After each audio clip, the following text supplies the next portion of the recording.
Vincent Sigaud, bonjour, vous êtes le directeur général de la société. Si j'en juge par ces présentations, j'ai l'impression que vous êtes un peu dans la vanille. Je crois oui, ça sent pas mal d'arômes autour de nous en ce moment. En effet, Noroi, on s'est lancé il y a 6 ans, c'est notre 6e anniversaire au Syrah. On a commencé avec un seul produit qui était une gousse de Madagascar et aujourd'hui on a une gamme assez large de produits destinés principalement aux chefs dans le monde entier. On est dans plus de 60 pays. Aux chefs et aux cuisiniers, pâtissiers, traiteurs, chocolatiers. Tout l'univers des métiers de bouche, aujourd'hui, on a des produits qui correspondent à leurs besoins. Que ce soit à la fois des gousses, on a 3 origines de gousses, Madagascar, Tahiti et Mexique. La vanille est née au Mexique au départ et après petit à petit d'autres variétés se sont développées. Et on a aussi des extraits, des différentes pâtes de gousses à proposer à nos chefs. On est fiers d'avoir gagné le prix de l'innovation il y a 2 ans sur le Syrah avec une dose de vanille de 4 grammes qui permet, vous mettez une dose dans 1 kg de préparation et vous allez avoir immédiatement des notes extrêmement vanillées dans les produits.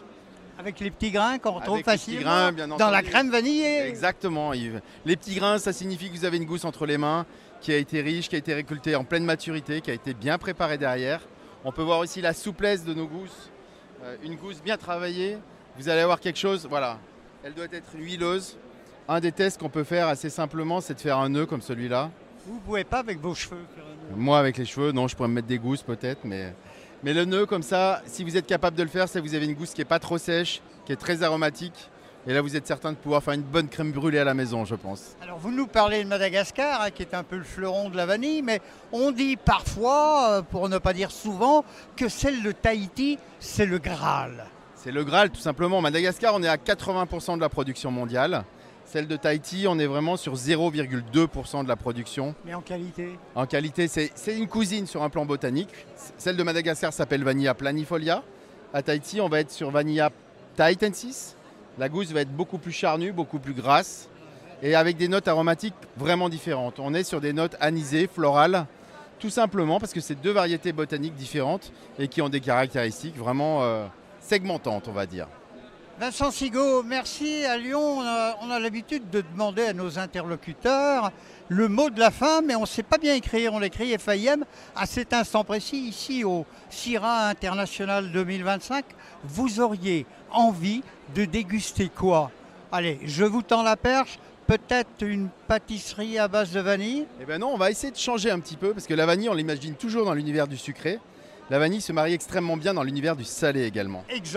Exemple, sur du chou-fleur, sur une purée de topinambour ou sur des fruits de mer par exemple. Un panais aussi. Un panais, ça peut très bien marcher. Tout ce qui est fruits de mer, crevettes, on a des produits qui permettent sans sucre, qui permettent vraiment d'amener une petite touche vanillée, qui amène vraiment une petite touche exotique, originale et qui se marie extrêmement bien avec la vanille. Comment on peut dire que c'est un exhausteur de goût en fait? En effet, la vanille c'est être un exhausteur de goût qui développe ses arômes. C'est pour ça que par exemple dans le chocolat, vous avez souvent une toute petite pointe de vanille. Ce n'est pas pour amener la touche vanille dans le goût du chocolat, mais un chocolat sans vanille, c'est un chocolat qui sera légèrement bancal. Il manquera quelque chose. Quand vous mettez la vanille dans le chocolat, vous avez quelque chose qui va être beaucoup plus rond, beaucoup plus agréable à la dégustation. Vincent Sigaud, merci, bel appétit. Allez, encore un autre mot de la fin qu'on va écrire FIN. Ce salon pour vous, ça représente quoi? Parce qu'on ne peut pas circuler dans les allées tellement il y a de monde. Pour moi, c'est un énorme moment de bonheur. C'est l'occasion énorme pour moi de rencontrer énormément de chefs. Moi, je suis un passionné de vanille, mais j'ai des clients et des chefs qui sont tout aussi passionnés. Et donc, partager cette passion ensemble pendant le salon du Syrah, c'est un moment magique qui me remplit d'énergie pour le reste de l'année. Chers amis, merci, bel appétit, vous l'avez compris, la vanille, pas uniquement avec des produits sucrés, mais également avec des produits salés, un très bel exhausteur de goût. Et puis n'oubliez pas cette petite combine, si vous voulez vérifier la qualité d'une gousse de vanille, faites un nœud avec. Merci, bel appétit et bon Syrah. Rendez-vous en 2027. À coup sûr, on sera là au même endroit, on vous attendra. Merci Vincent. Merci.